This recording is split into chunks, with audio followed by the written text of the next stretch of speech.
નમસ્કાર મિત્રો.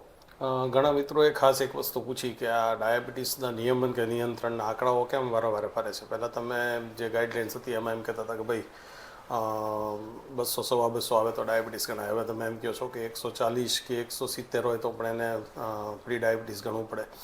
તો આ કંઈ પહેલાં વરલી મટકાના આંકડા થોડા છે કે થોડું રોજ રોજ ફર્યા કરે છે? શું આમાં કોઈ ફાર્મા ઇન્ડસ્ટ્રીનું કે મેડિકલ ઇન્ડસ્ટ્રીનું કોઈ ષડયંત્ર છે? આવું કેમ? તો મિત્રો, આવું નથી. ડાયાબિટીસના જે નિદાનના આંકડાઓ છે, જે નિયંત્રણ માટેના આંકડાઓ છે, એ ઘણા બધા રિસર્ચ, ઘણા બધા સંશોધનો પછી અપડેટ થતા હોય છે.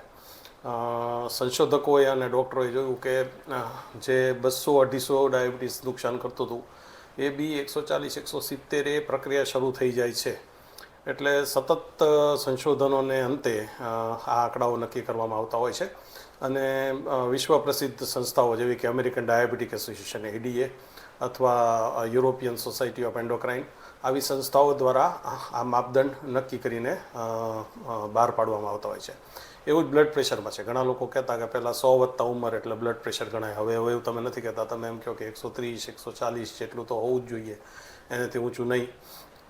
તો એમાં પણ એવું છે. જે ગાઈડલાઇન્સ નક્કી થાય, પહેલાં જેએનસી કરીને એક સંસ્થા હતી, એ બહાર પાડતી. હવે વર્લ્ડ હાઇપરટેન્શન સોસાયટી એ બહાર પાડે છે. કારણ કે જોયું કે ભાઈ આટલું બીપી હોય તો પણ જે શરીરના અવયવો છે, આંખ, કિડની, હૃદય, એને નુકસાન તો કરે જ છે.